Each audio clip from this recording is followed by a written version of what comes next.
안녕하세요. 저는 경기도 일산에 살고 있는 30대 여성입니다. 열 길 물속은 알아도 한 길 사람 속은 모른다는 말이 있잖아요. 얼마 전 저는 그 사람 속의 깊이에 대해 생각해 볼 계기가 생겼습니다. 요즘 텔레비전에서 쏟아지는 예능의 주제는 남의 연애, 남의 환승, 남의 이혼과 재혼, 죄다 이런 것들이잖아요. 거기에서 보면 연애를 한 지 한 계절이 끝나기도 전에 결혼을 해서 평생을 행복하게 잘 사는 케이스도 있는가 하면 또 한편으로는 10년을 연애하고도 한 달 만에 결혼이 파탄나는 경우도 있더라고요. 누군가의 잘잘못을 떠나서 저는 그게 다 상대방을 제대로 알지 못해서 벌어지는 일이라고 생각했습니다. 결혼을 할 정도로 내 인생에서 가장 중요한 사람을 면밀히 따져보지 못하고 제대로 알아보지 못한 잘못도 있다고요. 하지만 제게 일어난 일련의 사건을 계기로 저는 그 생각을 고쳐먹게 되었습니다.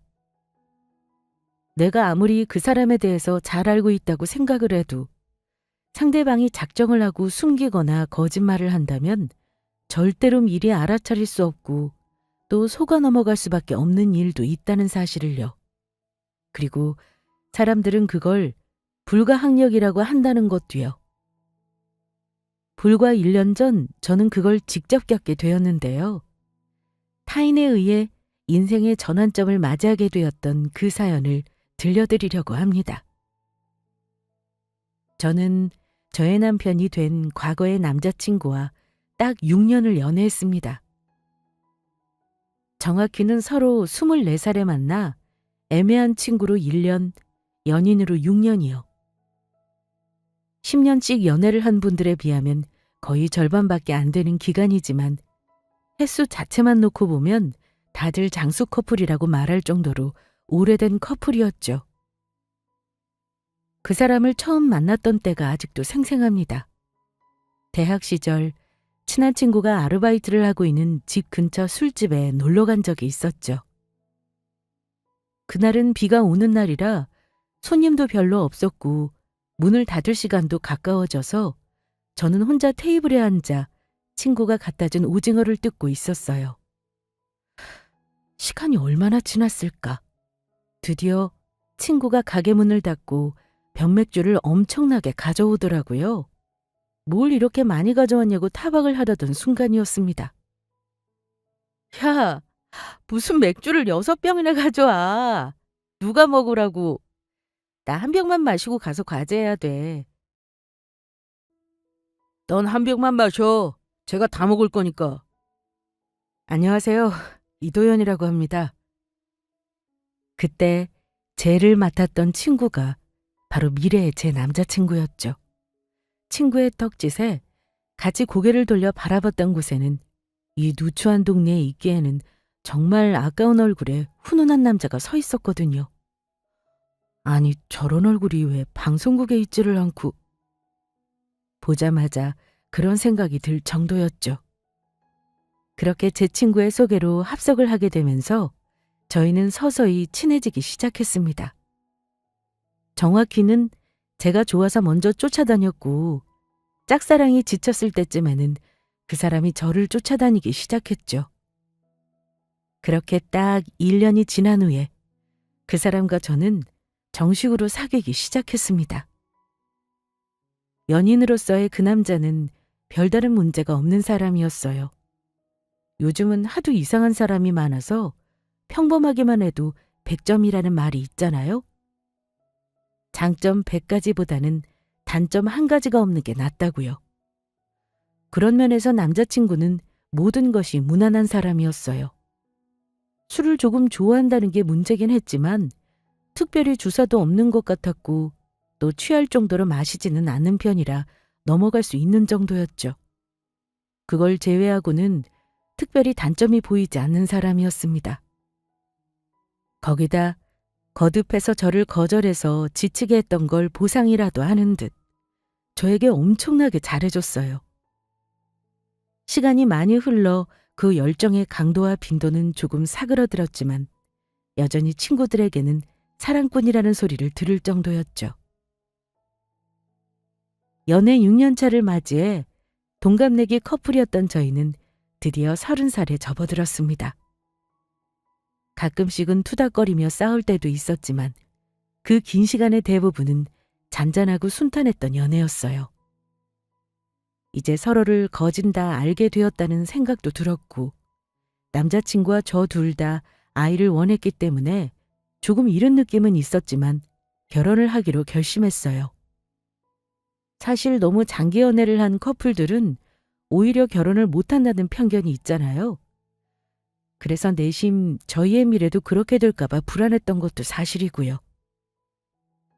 둘 다 아직 모은 돈이 많지 않다는 게 좀 문제긴 했는데 다행히도 저희 아버지께서 도와주셔서 신접살림을 서울에 있는 작은 아파트에서 시작할 수 있었습니다. 크지는 않지만 신혼을 시작하기에 충분히 아늑한 곳이었어요. 사실 저와 아버지의 사이는 보통 부녀 사이들보다 훨씬 좋은 편입니다. 제가 3살이 되었을 때 저희 어머니는 시장에 가시던 길에 음주 차량에 치여 교통사고로 돌아가셨어요. 어머니 얼굴을 기억하기에는 제가 너무 어린 나이였죠. 그저 어머니에 대한 흐릿한 기억만이 남아있을 뿐이었어요. 그래서 그 후로 재혼도 하지 않고 저를 혼자 키우셨던 아버지는 늘 제게 미안한 마음을 갖고 계셨어요. 너무 어린 제가 짠하기도 하셨을 거고요. 그래서인지 아버지는 제가 어릴 때부터 제가 원하는 일이라면 그게 뭐든지 다 하게 해주셨어요. 아버지에게 평생 안 된다라는 말을 들어본 기억이 없을 정도로 말이에요. 어릴 때 친구랑 놀러 가고 싶은 곳이 있으면 늘 아버지가 차를 태워주셨고 먹고 싶은 게 있다고 하면 지금이 몇 시든 상관없이 나가서 사다 주시곤 했어요. 피아노 학원을 가고 싶다고 하면 다니라고 하셨고 수학 과외를 관두고 싶다고 하면 관두라고 하셨죠. 제 친구들은 그런 저를 항상 부러워하고는 했습니다. 저는 어머니가 있는 그 친구들이 오히려 부러웠지만요. 어쨌든 아버지는 최선을 다해서 어머니의 빈자리를 채워주려 노력하셨고 어머니 대신 제게 2사람 몫의 사랑을 넘치게 주셨죠. 그러다 보니 저와 아버지의 사이가 각별해진 것은 어쩌면 너무나도 당연한 일이었습니다. 저에게는 오래전부터 마음속으로 간직해왔던 꿈이 있었습니다. 그건 바로 다정하고 따뜻한 사람과 결혼해서 나중에 태어날 아이에게 저희 아버지 같은 아버지를 만들어주는 것이었어요. 마침 나타난 제 오랜 남자친구가 바로 그런 사람인 것 같았고요. 그리고 남자친구를 저보다 더 마음에 들어 하신 건 저희 아버지셨어요. 그래, 결혼 생활에는 별 문제는 없고? 아버지도 참, 저희 너무 잘 지내니까 괜한 걱정하지 마세요. 그리고 부부 사이에 문제가 있다고 한들 누가 그걸 친정아버지한테 다 얘기하겠어요? 저는 아무 문제 없습니다, 장인어른. 그런데 이 사람도 같은 생각인지는 모르겠습니다. 혜선이 너 이서방한테 항상 잘하거라. 내가 밖에 나가보니까 요즘 세상에 이서방만한 사람이 없어. 반듯하지, 성실하지. 너한테도 이렇게 늘 잘하지. 거기다 인물까지 훤하지. 저희 아버지는 아주 입만 열면 침이 마를 때까지 제 남편을 칭찬하시고는 했어요. 어떨 때는 그게 지나쳐서 제가 다 민망할 정도였죠. 그리고 이 극진한 칭찬의 당사자인 남편은 이런 상황에 너무나도 익숙해져서 넉살을 부리면서 아버지가 원하는 답변만 골라서 대답을 했습니다. 아, 우리 아버지 또 시작이시네. 이럴 때 보면 꼭 이서방이 아버지 친자식 같다니까? 아버지가 이러실 때마다 저 숨겨둔 친아버지 찾으러 갈까 싶어요. 부부로 살다 보면 좋을 때도 있고 나쁠 때도 있는 법이야. 그리고 결혼할 때 그 조심을 잊지만 않으면 서로 행복하게 백년해로 할 수 있는 게지. 항상 부부 사이의 믿음을 저버리지 말고 사랑과 의리를 지키면서 서로를 귀하게 대접해야 하네. 걱정 마십시오, 장인어른. 제가 많이 부족하지만 혜선이는 정말 평생 행복하게만 살게 할 자신 있습니다. 이제는 남편이 되어버린 그 사람과의 결혼 생활은 저의 기대와 바람대로 별탈 없이 흘러갔습니다. 오랜 연애 끝에 한 결혼이라 이미 서로에 대해 잘 알고 익숙한 상황이었으니 당연한 일이었죠. 사실 결혼한 친구들에게 종종 그래도 연애와 결혼은 엄연히 다르다. 연애할 때는 그렇게 잘해주더니 결혼해서는 돌변하는 사람도 많다는 얘기를 듣고는 했었어요. 하지만 그런 우려들이 전부 기우였다는 것처럼 그 사람은 저에게 한결같이 다정하고 좋은 남편이었습니다. 제가 좋은 가정을 꾸리는 게 꿈이었던 것처럼 남편에게는 또 자신만의 오랜 꿈이 있었습니다. 그건 자신만의 사업을 시작하고 또 번창시키는 것이었죠. 그리고 그 꿈의 최종적인 목표는 돈을 많이 벌어서 저를 고생시키지 않는 것이었고요. 저희 남편은 사무용 가구와 기기들을 렌탈하는 사업을 하고 있었습니다. 사무용 책상, 의자부터 시작해서 팩스, 스캐너, 복합기, 프린터, 노트북 컴퓨터, 빔 프로젝터 등등 흔히들 사무실의 풍경을 떠올렸을 때 생각나는 모든 것들이 렌탈 대상이었고요. 처음에는 아름아름 아는 사람들을 대상으로 사무실 비품 몇 가지를 대여해주는 수준이었어요. 정말 하루 벌어 하루 먹고 산다는 말이 어울릴 정도로 매출이 적었어요. 한번 거래를 두더라도 그게 렌탈 연장으로 이어지지는 않아서 남편의 회사 사무실 월세도 내기 힘들었죠. 창고 임대료도 만만치 않았고요. 하지만 남편은 성실 하나만큼은 누구에게도 뒤지지 않는 사람이었습니다. 매일 하루도 빠지지 않고 오전 7시에 출근해서 오후 7시까지 12시간을 꼬박 일을 했거든요. 주말에도 늘 거래처를 물색하러 이곳저곳을 다녔고 퇴근 후에는 사업 홍보를 위해서 새벽까지 머리를 싸매고는 했어요. 남편의 노력에 언젠가는 하늘도 감동하겠다 싶을 정도로요. 하늘은 모르겠고 일단 저희 아버지는 감동하셨더라고요. 그래서 초기 사업 자금을 아버지께서 보태주셨어요. 사무실 월세 부담이라도 줄이라고 약 3억 정도를요. 말씀으로는 돈을 빌려주시는 거라고 했지만 만기일도 이자도 없었으니 사실 그냥 주신 거나 마찬가지였습니다. 너무 감사한 일이었죠. 남편도 감격해서는 눈물까지 글썽이더라고요. 반드시 성공해서 저희 아버지께 꼭 이 은혜를 갚겠다고도 했고요. 아버지가 돈을 빌려주시고 얼마 뒤부터 거짓말처럼 남편의 사업이 잘 되어가기 시작했습니다. 남편의 성실함이 결국 빛을 발한 것 같았죠. 이제는 꽤 안정적인 회사가 되어간다 싶을 정도로요.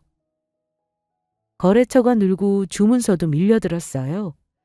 보통 첫 계약은 일단 사용해보고 결정하겠다는 쪽이 많아서 단기 계약이 일반적인 편입니다. 그런데 이상하게도 이제는 장기 계약 비중이 늘어나더라고요. 그것도 처음부터요. 여보, 기쁜 소식이 있어. 나 오늘 또 계약 따냈어. 진짜야? 저번에 당신이 말했던 그 회사 맞지? 신규 거래처야. 생각해보니까 장인어른이 돈 빌려주시고 나서부터 우리 사업이 술술 풀리는 것 같아. 너무 감사하다. 그것도 맞는 말이긴 한데 당신도 열심히 했잖아. 내가 열심히 하는 거야 당연한 거고. 나 우리 마누라 절대로 고생 안 시키겠다고 약속했잖아. 말이라도 고맙네요. 나는 됐으니까 여보 건강이라 신경 써. 너무 무리하지 말고. 당신 요즘 예전보다 살이 너무 많이 빠진 것 같아서 걱정이야. 날듯이 기뻐하는 남편 모습을 보니 저도 기쁘기도 하고 한편으로는 마음이 놓이기도 했습니다. 사업이야 잘 될 때도 있고 안 될 때도 있는 건데 혹시나 실패하게 됐을 때 남편이 받을 충격이 걱정스러웠거든요. 그동안 남편이 열심히 하는 모습을 옆에서 지켜봤으니 실패할 가능성은 적다고 생각하면서도요. 돈은 있다가도 없는 거지만 사람이 너무 큰 좌절을 하게 되면 마음의 응어리로 남기도 하니까요. 저는 혹시나 그런 것들이 걱정되었었죠.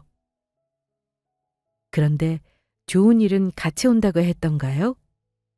얼마 지나지 않아서 저희 부부에게는 아기 천사가 찾아왔습니다. 결혼한 지 2년이 지나도록 아기가 생기지 않아서 사실 그동안 걱정을 많이 했거든요. 요즘 난임 부부가 워낙 많다고 하니까 남의 일 같지가 않았어요. 하지만 매일 일하느라 바쁜 남편에게 이런 걱정까지 하게 할 필요는 없을 것 같아 티를 내지도 못하고 속으로만 마음을 졸이고 있었죠. 아들이 태어나자 남편도 기뻐했고 저희 친정아버지도 너무나 좋아하셨습니다. 저 역시도 한시름 놓는 기분이었어요. 이제 남편 사업도 문제가 없고 아기도 태어났으니 걱정할 일이 하나도 없을 것 같았죠. 그렇게 남편은 집 밖에서 저는 집 안에서 저희 세 식구는 나름대로 새로운 삶을 시작하며 각자 고군분투하고 있었습니다. 누구나 엄마 아빠는 처음이겠지만 제가 막연히 각오했던 것보다도 육아는 더 힘든 일이더라고요. 제 친구네 아기들은 머리만 대면 잠을 잤다던데 제게는 그런 복이 없더라고요. 저희 아들은 도통 통잠을 자지 않는 데다가 정말 별일이 아닌 일로도 자주 아프기도 해서 부모의 혼을 쏙 빼놓고는 했습니다. 덕분에 만성수면 부족에 팔다리며 허리 어깨까지 아프지 않은 곳이 없었어요. 그래도 행복했습니다. 아들을 재우다 피곤해 지쳐 옆에 같이 잠든 남편을 바라볼 때면 이 모든 고생이 눈 녹듯 사그라드는 기분이 들었어요. 그 즈음에는 이 순간이 평생토록 변치 않고 영원했으면 좋겠다는 생각을 매일같이 했었던 것 같습니다. 그리고 아마 그렇게 될 것 같다는 생각이 들었죠. 그게 다 저 혼자만의 착각이었지만요. 아기가 2돌을 지나자 남편의 사업은 눈에 띄게 바빠지기 시작했습니다. 아들이 태어난 직후에는 육아를 번갈아 하느라 주말에는 무조건 집에 있기로 했었거든요. 제 의견은 아니었고 남편의 생각이었어요. 그래서 평일은 주로 제가 육아를 전담했고 주말이면 남편이 아들을 봤어요. 하지만 아무래도 아기는 저와 함께 있는 시간이 많았고 원래도 엄마 손을 더 타기 마련이잖아요. 남편 품에만 가면 자지러지게 우는 아들 때문에 육아를 나눈 게 사실 큰 의미가 없기는 했습니다. 그리고 그런 일이 반복되자 남편은 점점 육아에 손을 놓는 것 같았습니다. 어차피 저보다는 엄마를 더 좋아하지 않냐고 하면서요. 삐진 것 같은 느낌이었죠. 그럴 때마다 저는 다 큰 남편을 아이처럼 달래면서 나도 익숙해지는데 시간이 걸렸으니 당신도 시간이 필요할 뿐이라고 말해주었죠. 하지만 제 노력이 무색하게도 남편은 점점 육아에 참여하는 시간이 줄어들었습니다. 실제로 회사 일이 바빠지기도 했고요. 평일 주말할 것 없이 전화기가 울려댔거든요. 사업이 확장되면서 거래처와 접대를 해야 할 일도 모임에 나가야 할 일도 늘어났고요. 여보, 왜 이렇게 연락이 안 돼? 오늘은 일찍 들어온다고 하지 않았어? 미안해. 갑자기 거래처 사장님이 좀 보자고 해서. 나 오늘은 좀 늦을 것 같은데? 뭐? 그런 일이 있으면 아까라도 연락을 했어야지. 나는 그런 줄도 모르고 오후부터 계속 기다렸잖아. 오늘 우리 서율이 병원 가는 날인 거 잊었어? 추적 검색 일정 다시 잡으려면 또 한참 기다려야 해. 나도 알지. 근데 저쪽에서 급한 일이라고 오늘 꼭 보자고 하니까 도저히 미룰 수가 없었어. 오늘은 그냥 당신 혼자 애 데리고 좀 다녀와. 저희 아기가 어릴 때부터 뇌사시가 있어서 대학병원을 다니면서 정기적으로 추적 검사를 하고 있는 상태였거든요. 저는 혹시라도 더 심해질까 봐 하루하루 잠도 못 자고 걱정했는데 남편은 평소에도 태평하더니 결국 병원 검사 당일에도 바빠서 못 오겠다는 소리를 하더라고요. 이런 일이 늘어나기 시작하더니 나중에는 점점 더 심해졌습니다. 평소에도 늦게 퇴근하는 건 기본이고 미리 잡아둔 선약마저도 시간이 안 된다며 급하게 취소하고는 했죠. 처음에는 이해해달라는 남편의 말에 그래, 일이 먼저잖아. 중요한 것부터 해야지 하면서 넘어갔습니다. 하지만 그게 한 달, 두 달, 1년이 넘어가니 이해도 한두 번이지 정말 지치더라고요. 당연히 부부 사이에도 갈등이 생기기 시작했어요. 오늘 또 나간다고? 저번에 우리 대화했을 때 이제 주말은 쉬기로 했잖아. 일이 쌓인 걸 어떡해. 놀 거 다 놀고 쉴 거 다 쉬면 일은 언제 하라고. 두고 당신더러 일하지 말래? 주말 이틀 중에 적어도 하루는 집에 있어야 할 거 아니야. 평일에도 집에 붙어 있는 시간이 없는데 주말까지 다 나가면 가족들이랑은 언제 시간을 보내냐고. 그러고 나가면 아들 생각도 안 나? 내가 나가고 싶어서 나가? 나도 당신처럼 집에서 놀면서 쉬고 싶다고. 뭐? 내가 놀아? 애 아빠는 들어오지도 않는 집에서 혼자 애 키우고 있는데 이게 지금 노는 걸로 보여? 됐으니까 그만하자. 나 지금 나가봐야 돼. 내가 나 혼자 좋자고 이래? 나 돈 벌어서 당신이랑 우리 서율이랑 잘 살려고 하는 거 아니야. 제발 이해 좀 해주라. 집에서 얼굴도 보기 힘든 남편을 정말 모처럼 마주할 시간이 생겨 대화를 시작하면 끝은 늘 이런 식이었어요. 서로 감정만 상하고 해결책은 나오지 않았죠. 그 긴 시간을 사귀는 동안 그리고 아이를 낳기 전까지만 해도 상상조차 할 수 없었던 모습이었습니다. 남편은 제게 언제나 다정하고 제가 하는 말 한마디 한마디에 귀를 기울여주는 사람이었거든요. 너무나도 달라진 모습에 제가 서운해진 것은 둘째치더라도 아빠가 아기 얼굴조차 볼 시간이 없다는 게 이해가 가지를 않았습니다. 물론 남편이 일하느라 고생하는 건 저도 알고 있었어요.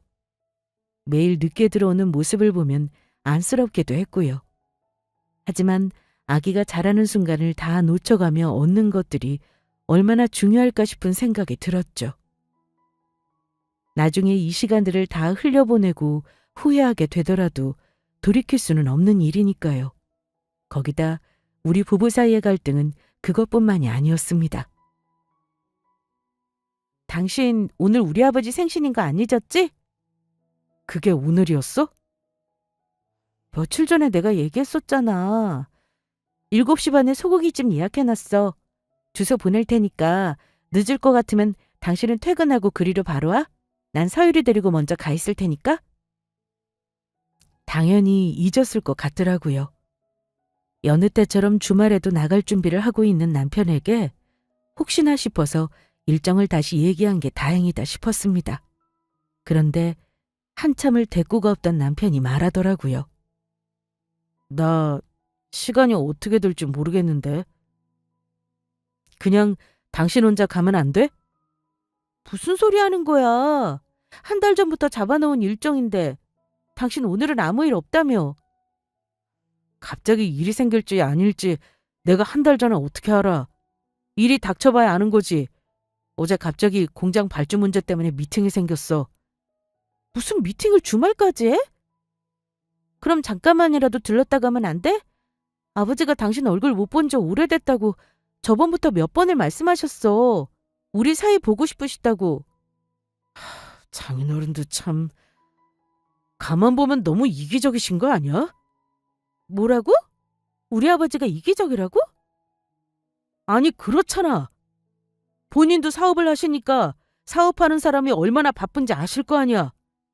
나 요즘 새로 짓는 복합단지에 입찰 들어간 건 물량 맞추느라 잠도 못 자고 있는데 그거 장인어른도 아시잖아. 당신이야말로 당신 생각밖에 안 하는 거 아니야? 우리 아버지도 당신 바쁜 거 아셔서 1년에 몇 번 부르지도 않는데 다른 날도 아니고 생신 때 겨우 얼굴 한번 보는 걸 가지고 뭐 이기적이야. 그렇잖아. 나 같으면 생일이 뭐라고 여기까지 오냐? 그 시간에 잠이라도 더 자든가 일이나 하라고 하겠다. 사업은 당신만 해? 우리 아버지는 가족들, 친지들, 경조사의 안부까지 다 챙기면서도 일만 잘하셨어. 당신은 왜 이렇게 무심해? 사업하는 남자가 경조사니 뭐니 그런 자잘한 일까지 다 챙기는 게 더 이상하지. 내가 비정상이야? 하긴 그러니까 장인어른도 그 연세 되도록 아직도 그 작은 집에 사시지. 장인어른 친구분들은 다 성공해서 떵떵거리면서 산다며? 그 말을 듣는 순간 저는 귀를 의심했습니다. 이게 대체 내 남편 입에서 나오는 말이 맞기나 한 건지 어안이 벙벙했죠. 당신 지금 말 다 했어? 우리 아버지 가진 것도 없이 빈털터리로 사업 시작해서 나 키우고 대학도 보내고 거기다 우리 아파트에 당신 사업 자금까지 대주셨어. 어떻게 은혜도 모르고 그런 말을 해? 꼴랑 좁아 터진 아파트 전세금 1억 5천에 사업 자금 3억 주신 거? 내 친구들 보니까 장인이 강남에 아파트도 사주고 사업하는 데 쓰라고 빌딩도 팔아서 주시더라. 솔직히 말해서 3억 가지고 누구 코에 붙여? 그리고 그걸 나만 쓰는 거야? 이 집에 당신도 같이 살았고 나 사업 잘 되면 편해지는 건 당신이랑 우리 아들이잖아. 정말 할 말이 없게 만든다. 당신 진짜 변했어. 변해도 너무 변했어. 왜 이렇게 변한 거야? 변했으니까 이 정도로 성공한 거야. 아니면 우린 아직도 그 좁아터진 집에서 살고 있겠지. 당신 아버지한테 사업자금 빌려준 걸로 생색내고 싶으신 거라면 당장이라도 돌려드린다고 해. 나 이번 복합단지 것만 완료되면 몇십억 들어오는 건 일도 아니니까. 처음 사업자금을 받았을 때만 해도 감격해서 눈물을 흘리던 그 사람은 대체 어디로 간 걸까요? 눈 하나 깜짝하지 않고 저런 말을 제 앞에서 하는 남편을 보며 제가 가장 먼저 느낀 감정은 분노가 아닌 허탈감이었습니다. 서로에 대해 너무나도 잘한다고 생각했었는데 그건 전부 다 저만의 착각이었던 걸까요? 아니면 제가 이 사람을 이렇게 만들어버린 걸까요? 정말 할 수만 있다면 시간을 되돌리고 싶은 심정이었습니다. 차라리 신혼 촛대처럼 간신히 꾸려가는 동네 구멍가게 같은 회사라도 가족에게 다정하고 그저 하루하루 소박한 목표로 성실하게만 살았던 시절이 더 행복했던 것 같아요.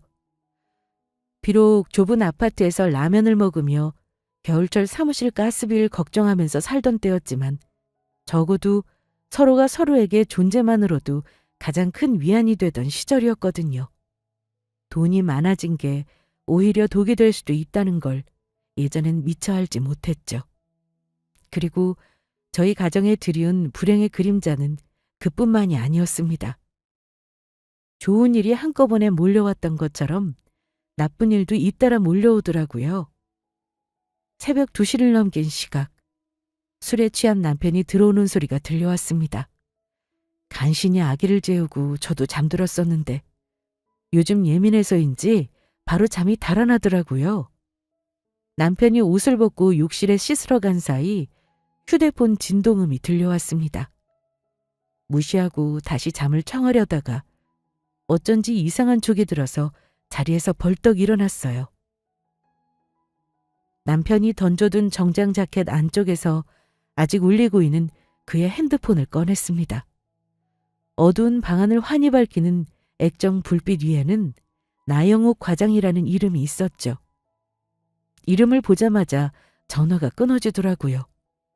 저도 몇 번인가 이름을 들어서 알고 있는 사람이었어요.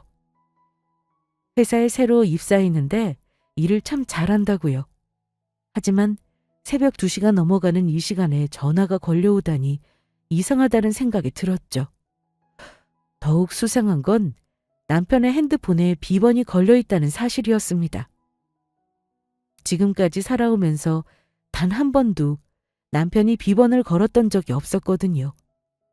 그 흔한 지문이나 패턴 잠금조차도 귀찮다고 하던 사람이었어요. 몇 가지 의심되는 숫자를 넣어봤지만 모두 실패했습니다. 하는 수 없이 핸드폰을 다시 자켓 안쪽 주머니에 넣어놓고는 침대에 누웠습니다. 살다 보면 딱 집어 말할 수는 없는데 이상한 기분이 들 때가 있잖아요.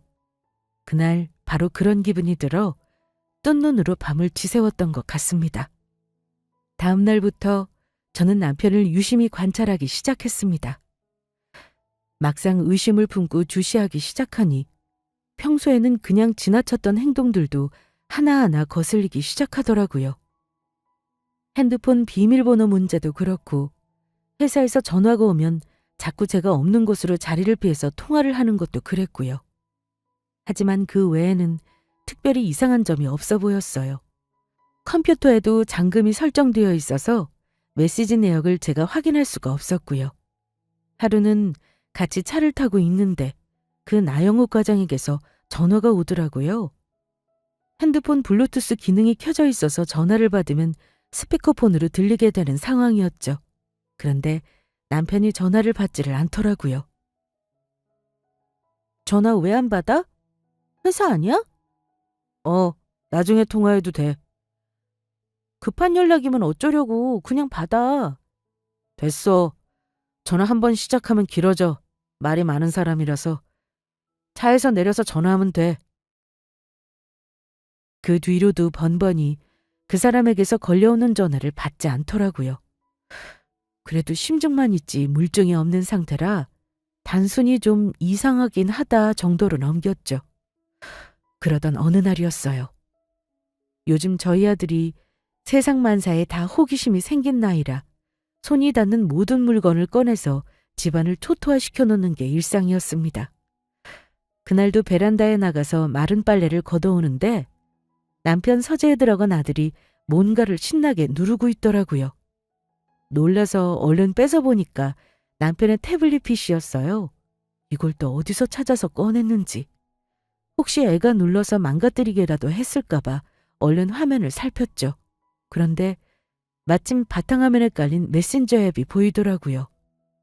핸드폰과 서재 데스크톱에는 비번이 깔려 있었지만 태블릿에는 비번이 설정되어 있지 않았던 겁니다. 그리고 그걸 확인한 순간 저는 판도라의 상자를 열었음을 알게 되었습니다. 우선 첫 화면에서 남편이 제가 모르게 멀티 프로필을 설정해 둔 걸 알게 되었거든요. 불길한 촉이 맞아떨어지는 느낌에 떨리는 손으로 그 프로필을 보이게 설정한 친구 목록을 열었습니다. 딱 한 명 있더라고요. 여러분도 지금쯤 짐작하셨을 겁니다. 바로 그 나영욱 과장이었어요. 그리고 비밀은 거기서 끝이 아니었죠. 당연히 40대 중반쯤의 남자라고 생각했던 그 나영욱 과장이 사실은 여자였던 겁니다. 그것도 스케줄 관리가 힘들어서 뽑았다던 겨우 25의 젊은 여비서 말입니다. 진짜 눈이 뒤집히더라고요. 둘이서 주고받은 대화창을 열었죠. 하지만 대화는 깨끗이 삭제했는지 남은 게 없더라고요. 그날부터 저는 눈에 불을 켜고 이 두 인간들의 불륜의 증거를 찾았습니다. 안방이며 서재며 거실에 화장실까지 모두 뒤집었죠. 주머니에서 나온 미처 버리지 못한 영수증 몇 장을 찾았습니다. 모두 저에게 회사에 있다고 둘러댔던 날짜와 시간들이었죠. 불과 며칠 전에도 다녀왔더라고요. 강화도를요. 그때부터 저는 남편의 신용카드 사용 내역을 조회했습니다. 결정적인 증거는 다른 곳에 있었습니다. 바로 남편의 차량 블랙박스였어요. 늦게 퇴근한 남편이 잠든 시간 몰래 주차장으로 내려가 블랙박스를 확인했습니다. 헛웃음이 나오더라고요. 블랙박스 속에는 셀 수 없이 많은 시간 동안 한 여자와 같이 있는 남편의 모습이 담겨 있었습니다. 심지어 차에서 제게 걸려온 전화를 받으면서도 이 인간들은 손을 잡고 있더라고요. 제가 거래처 미팅으로 늦게 들어온다는 거짓말에 속아 넘어가는 내내요. 중간에 아들을 바꿔주기도 했죠. 아빠를 찾는 서유리에게 눈 하나 깜짝하지 않고 자기도 보고 싶다는 얘기를 하더라고요. 정말 뻔뻔하게도요. 전화를 끊자마자 상간녀와 남편은 제 뒷담화를 하기 시작했습니다. 저뿐이었으면 다행이었게요. 저희 아버지에게도 입에 담지도 못할 말들을 해댔습니다. 그깟 돈 몇 푼 쥐어줘 놓고 아주 지가 상전이라도 된 것 마냥 불러대는데 귀찮아 죽겠어. 어머, 자기 돈 받았다고 그러나 보다. 웬일이야 정말. 와이프나 그 영감이나 똑같은 인간들이야. 꽉 막혀서 대화가 안 돼. 아주 내 인생에서 들러붙은 짐짝 같아. 그래서 오빠가 이렇게 힘들구나. 그냥 이혼하면 안 돼? 마음 같아서는 당장 오늘이라도 이혼하고 자기랑 살림 차리고 싶지. 근데 얽힌 게 많아서 아직은 안 돼. 재산 문제도 그렇고. 그럼 언제까지 이러고 몰래 만나야 돼, 우리? 그냥 위자료 좀 주고 이혼하면 안 돼? 몇 달만 있으면 뱃속에 우리 아기도 나올 텐데. 그게 그렇게 간단한 문제가 아니야. 갑자기 이혼하자고 하면 순순히 알겠다고 할 여자도 아니고 걔가 얼마나 집요한지 알아? 조금만 기다려. 지금 들어가는 사업만 끝나면 그 인간들이랑은 바로 손절이니까. 남편에게는 회사에서 만난 상간녀로도 모자라서 그 여자의 뱃속에 혼의 자식까지 있었던 겁니다. 저는 더 이상 보고 있을 수가 없었습니다. 그리고 그 자리에서 한참 동안을 미친 사람처럼 통곡을 했습니다. 그 뒤의 대화들도 정말이지 상상을 초월할 정도로 끔찍해서 다 들어주기가 힘들 정도였어요. 어떻게 인간이 이럴 수가 있나요? 우리 아들이 남편의 태블릿을 찾아내지 않았더라면 저는 아직까지도 이 사실을 까맣게 모르고 있었겠죠. 그리고 언젠가 아무런 전조도 없이 저 인간들에게 뒤통수를 맞고 이혼 통보를 받았을 테고요. 최근 남편과 사이가 멀어지긴 했지만 절대로 결혼 생활 동안 바람을 피울 사람은 아니라고 굳게 믿었던 저였습니다. 왜냐하면 그건 짐승이 아니라면 해서는 안 되는 짓이었으니까요. 적어도 저와 연인으로 부부와 함께 보낸 지난 10여 년간의 세월을 생각해서라도 말입니다. 그걸로도 부족하다면 아들을 생각해서라도요. 하지만 저는 그때 깨달았습니다. 그리고 인정해야만 했습니다. 세상에는 금수만도 못한 인간들이 널려 있고 그게 하필이면 나의 남편이었다는 사실을요. 저는 남편의 블랙박스 영상을 증거로 수집했고 다음날 아침이 되자마자 이혼 전문 변호사 사무실을 수소문해 찾아갔습니다. 그리고 변호사의 조력을 받아 이혼 소송을 위한 증거 수집을 시작했죠. 당장 이혼하겠다는 저를 변호사가 일단 말리더라고요. 괴로우시겠지만 조금만 더 참으면서 증거를 하나라도 더 모아야 한다고요. 남편의 혐오스런 낯짝을 보면 머리채를 다 쥐어뜯고 싶은 심정이었지만 말입니다. 그리고 얼마 후 돌아오는 명절에 그 인간과 저는 서유리를 안고 친정아버지 댁을 방문했습니다. 그날도 남편은 아침부터 집을 나갔다가 술이 반쯤 취해서 돌아온 상태였습니다. 아무것도 모르는 저희 아버지는 그저 오랜만에 보는 사위와 손주가 예뻐서 어쩔 줄을 몰라 하셨어요. 당장이라도 저 인간의 실체를 까발리고 싶었지만 그럴 수가 없었죠. 저는 심장이 다 찢어져서 피를 토할 것만 같은 심정이었어요. 이서방, 요즘 일이 많이 바쁘다며?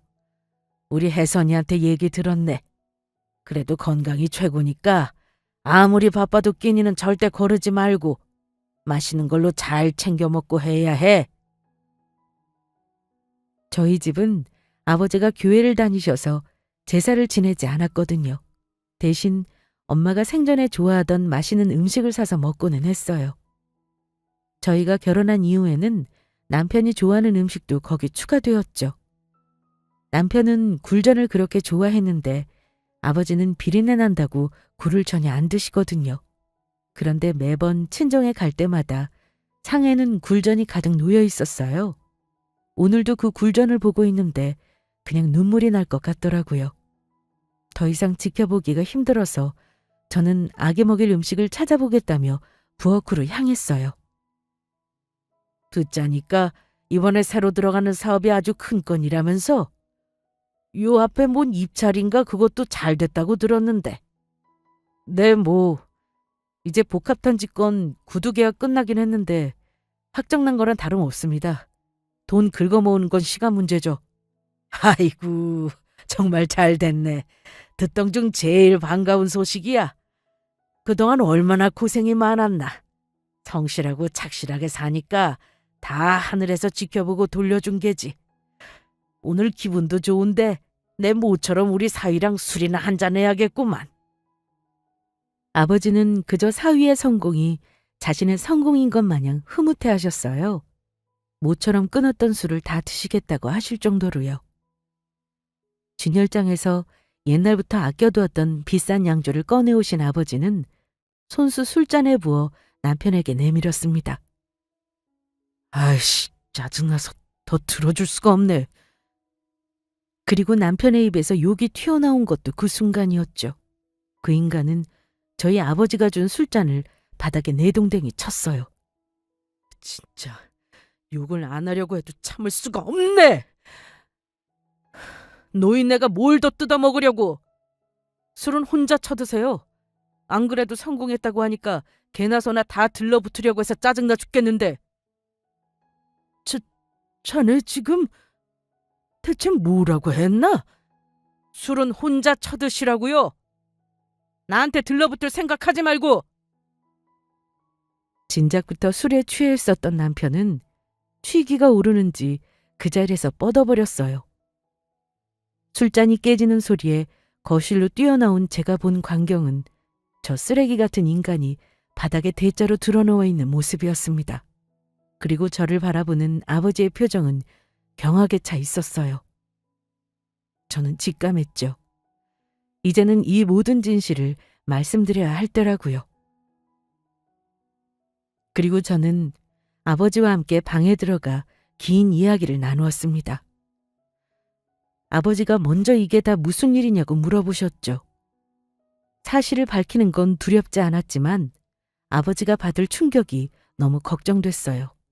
그리고 저 인간이 바람을 피운 사실과 함께 이혼할 거라는 말씀을 드렸습니다.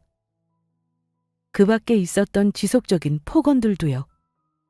아버지는 처음에는 이 사실이 믿기지가 않으신지 입을 다물지는 못하시더라고요.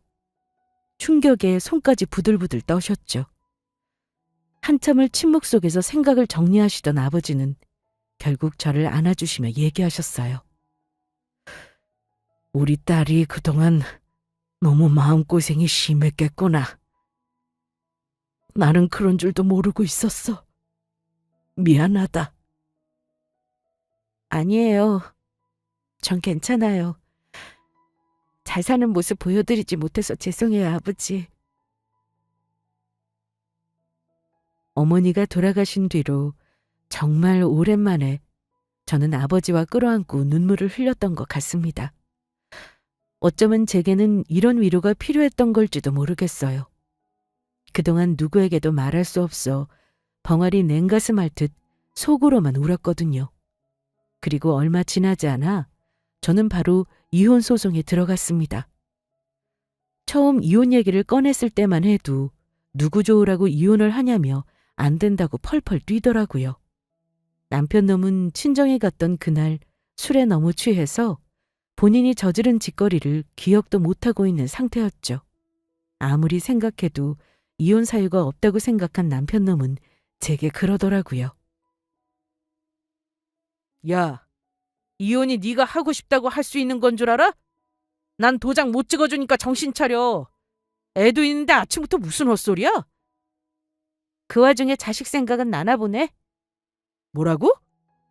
그동안 내가 참고 사니까 세상이 다 네 것 같고 무슨 쓰레기 같은 짓을 하고 살아도 다 용서받는 것 같았지? 그 걸레 같은 인생도 이제 끝이야. 내가 너랑 네 상간녀랑 싹 다 족쳐줄 테니까 기대하고 있어. 뭐?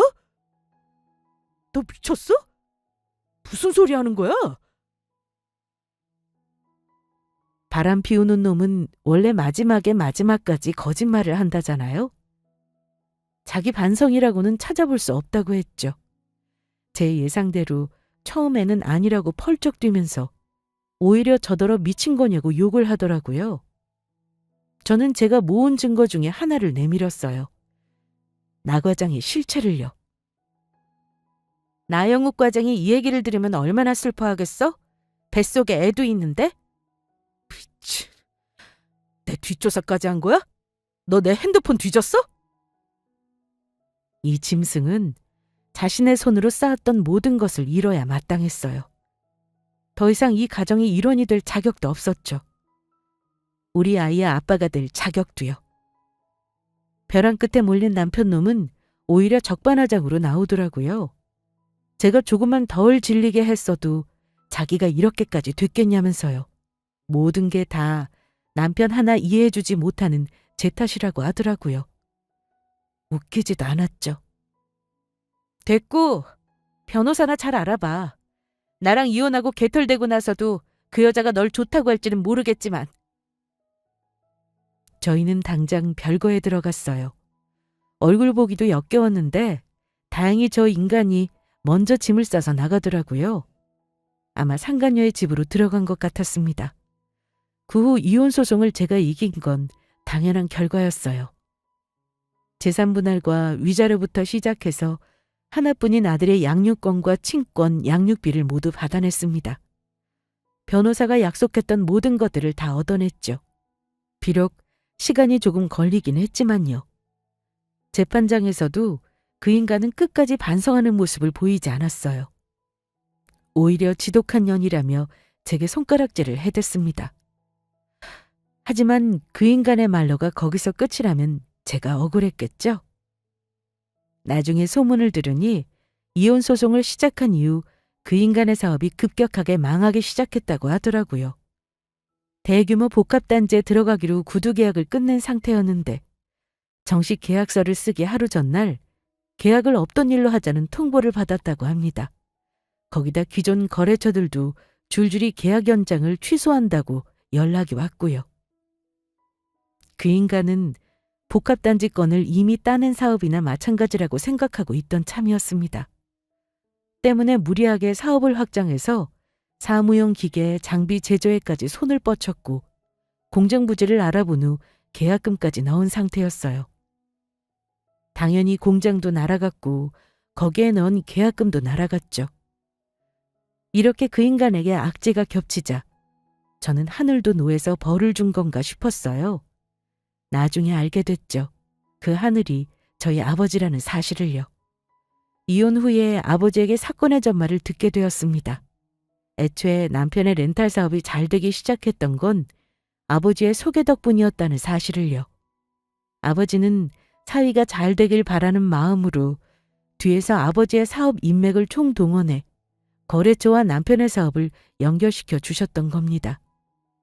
딸인 저에게조차 내색하지 않으셔서 저는 그럴 거라고는 생각도 못하고 있었어요.